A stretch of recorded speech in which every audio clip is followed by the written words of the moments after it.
Hello दोस्तों, आज हम जानेंगे इंडियन आर्मी की नई सोशल मीडिया पॉलिसी के बारे में।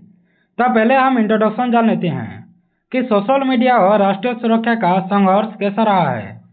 तो आज डिजिटल दुनिया में सोशल मीडिया ने जीवन के हर आयाम को बदल दिया है। संवाद, सूचना, मनोरंजन, व्यवसाय और राजनीतिक सभी इसी पर आधारित होता है। पर जब बात राष्ट्रीय सुरक्षा की आ जाती है या विशेष रूप से सेना या सेना कर्मियों की हो तो तब सोशल मीडिया सिर्फ मनोरंजन का जरिया नहीं रह जाता है, ये एक बड़ा जोखिम भी बन जाता है। तो इन प्लेटफॉर्म द्वारा एक व्यक्ति की पहचान होता है, रुचियां, संपर्क की सूची और स्थान आदि के बारे में भी जानकारी मिल सकती है। तो जब यह जानकारी विदेशों की खुफिया एजेंसियां या दुश्मन देशों के हाथ लगती है तो देश की रक्षा संवेदनशीलता को खतरा पहुंचता है। तो इसीलिए भारत की सेना ने सोशल मीडिया से जुड़ी कठोर पाबंदियां लागू की है। पर सवाल उठता है कि आज की पॉलिसी क्या बदल गई है? क्या हनी ट्रैप खतरा अब समाप्त हो गया है या विश्लेषण उसी सवाल पर या जवाब खोजेगा? तो उसके बारे में हम डिटेल्स में जानेंगे। तो पहले तो हम हनी ट्रैप क्या है उसके बारे में जान लेते हैं, क्या होता है और क्यों खतरा है। तो हनी ट्रैप वह तरीका होता है जिसमें दुश्मन एजेंट या जिसको हम जासूस कहते हैं वो सोशल मीडिया पर फेक प्रोफाइल बनाता है और फर्जी पहचान या प्रलोभन दिखाता है, जैसे सुंदर प्रोफाइल देना, दोस्ती करना, आकर्षण बातचीत करना। इसके जरिए किसी व्यक्ति को फंसाया जाता है। लक्ष्य यह होता है कि वे उसे विश्वास में लेकर संवेदनशील जानकारियां जुटा सके और सैन्य या गोपनीय डेटा प्राप्त कर सके। तो सोशल मीडिया प्लेटफॉर्म जैसे फेसबुक, व्हाट्सएप, इंस्टाग्राम, यूट्यूब आदि पर अनजान लोगों से जुड़े मीठी बोलना, हार्ट इमोजी भेजना, दोस्ती की रिक्वेस्ट या सपोर्ट अपडेट्स के नाम पर संपर्क बढ़ाया जाता है। तो जब सैनिक या अधिकारी अनजाने में ऐसे अकाउंट से जुड़े होते हैं, वो गोपनीय जानकारी, फोटो, यूनिट लोकेशन और पोस्टिंग विवरण आदि साझा कर देते हैं। तो ऐसे मामलों को हनी ट्रैप हमला कर जाता है और यह आज भी बेहद गंभीर खतरे की श्रेणी में आता है। उसके बाद भारतीय सेना ने पहले क्या कदम उठाए थे उसके बारे में जान लेते हैं। तो यह खतरा नहीं है। तो पिछले कई वर्षों से भारतीय सेना और खुफिया एजेंसियां सोशल मीडिया आधारित खतरों पर सतर्क है।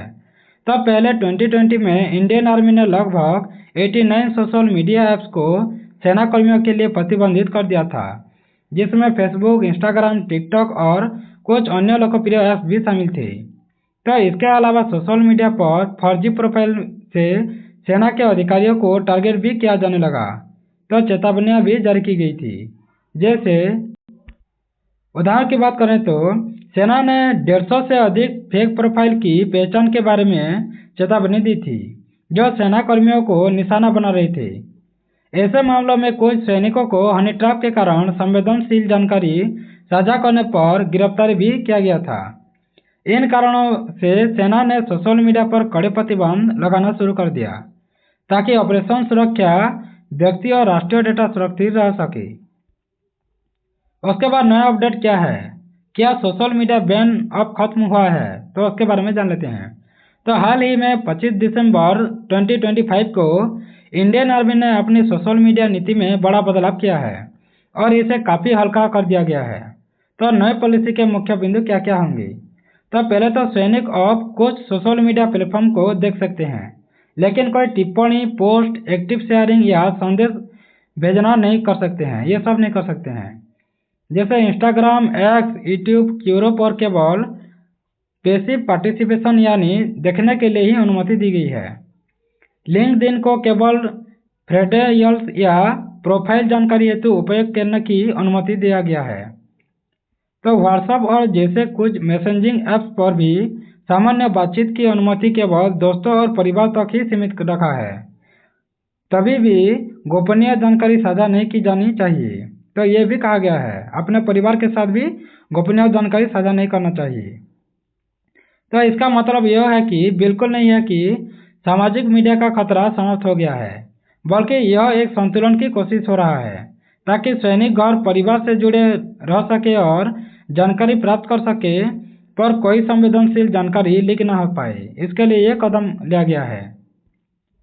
उसके बाद क्यों अभी भी खतरा बरकरार है, तो हाल ही की पॉलिसी में डाल दी गई है कि लेकिन कुछ कारण में जिनसे खतरा अभी भी बना हुआ है उसके बारे में जान लेते हैं।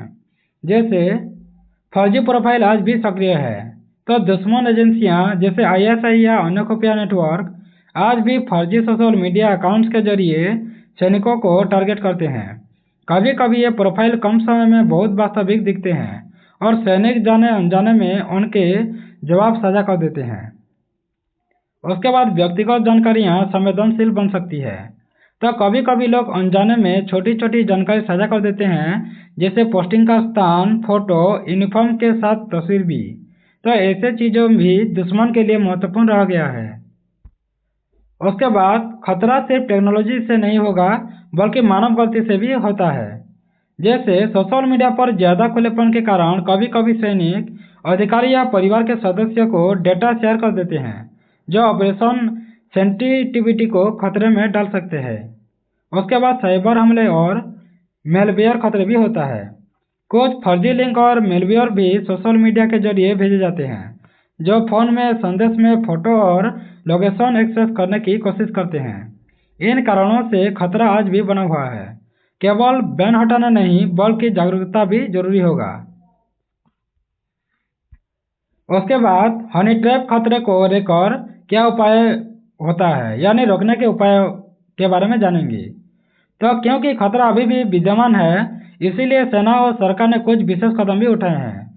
जैसे सुरक्षा सचेतन प्रशिक्षण दिया जा रहा है, तो सेना कर्मियों को साइबर सुरक्षा और सोशल मीडिया खतरों के बारे में प्रशिक्षण दिया जा रहा है, ताकि वे पहचान सके कि कौन सा खाता असली है और कौन सा फर्जी है। उसके बाद फेक प्रोफाइल की पहचान भी करना सिखा रहे हैं, तो सेना नियमित रूप से सोशल मीडिया पर संदिग्ध प्रोफाइल्स की पहचान करती है और उन्हें चिन्हित या रिपोर्ट भी करती है। उसके बाद तकनीक समाधान भी किया गया है एमसील 2.0 में। तो सेना ने एमसील 2.0 जैसी तकनीक विकसित की है, जो सोशल मीडिया आधारित खतरों और हनी ट्रैप जैसी स्थितियों पर AI आधारित चेतावनियां प्रदान करती है, जो कि संदिग्ध गतिविधियां की पहचान करती है और सैनिकों की सहायता भी करती है। उसके बाद ऑपरेशन सिक्योरिटी के बारे में भी, तो सेना कर्मियों को स्पेसिफिक डेटा पोस्ट न करने, स्थान न बताने, साझा करने से पहले 2 बार सोचने की सलाह भी दी जाती है। उसके बाद राष्ट्रीय सुरक्षा पर बड़ा प्रभाव भी पड़ता है, तो सोशल मीडिया की आज़ादी और लोगों का सामाजिक जीवन हमने एक साथ बढ़ाया है, पर रक्षा कर्मियों के मामले में इसका राष्ट्रीय सुरक्षा पर सीधा प्रभाव पड़ता है। तो अगर कोई सैनिक संवेदनशील जानकारी सोशल मीडिया पर साझा कर देता है, तो इससे सेना की तैनाती, सैन्य ताकत, रणनीति, अभ्यास के बारे में दुश्मनों को जानकारी मिल सकती है, जो ऑपरेशन सेफ्टी के लिए खतरा हो सकता है। तो हनी ट्रैप की वजह से कभी कभी जांच में सैनिकों को गिरफ्तार भी होना पड़ता है, जो न केवल व्यक्तिगत स्तर पर बल्कि देश की प्रतिष्ठा और सुरक्षा के लिए भी गंभीर नुकसान देता है। तो इसीलिए सोशल मीडिया नीति का उद्देश्य किसी भी गलती को रोकना और खुफिया एजेंसियों के सोशल इंजीनियरिंग हमले में रक्षा करना होता है। उसके बाद निष्कर्ष, खतरा खत्म नहीं हुआ है, नया समाधान भी आना चाहिए। जैसे हनी ट्रैप खतरा समाप्त नहीं हुआ है, बल्कि यह आज भी एक गंभीर डिजिटल खतरा है। तो सोशल मीडिया बैन पूरी तरह तो हटाया नहीं गया है, बल्कि अब उसे नियंत्रित कर लिया गया है, सीमित कर दिया गया है और सुरक्षित तरीके से देखने समझने की अनुमति भी दी गई है, ताकि सैनिक कोविड सचेत और अपडेट रह सकें। तो राष्ट्रीय सुरक्षा अब सिर्फ दादागिरी नहीं बन गया है, यह ज्ञान, तकनीक, जागरूकता और नियंत्रण का भी मेल है। तो सोशल मीडिया की मदद से दुनिया हमसे जुड़ी रह सकती है, पर सोशल मीडिया की कमजोरी दुश्मनों द्वारा उपयोग भी की जा सकती है। तो यह एक संतुलन की लड़ाई होगा। तो अंतिम संदेश ये होगा कि सैनिकों और नागरिकों के लिए वो सोशल मीडिया पर क्या करें, अपनी पहचान और लोकेशन न देना चाहिए और अनजाने लोगों के संपर्क में तो सावधान ही रहना चाहिए। संवेदनशील जानकारी शेयर न करना चाहिए और सरकारी निर्देशों का पालन भी करना चाहिए। यही सच्ची सेवा और राष्ट्रीय सुरक्षा का सम्मान होगा।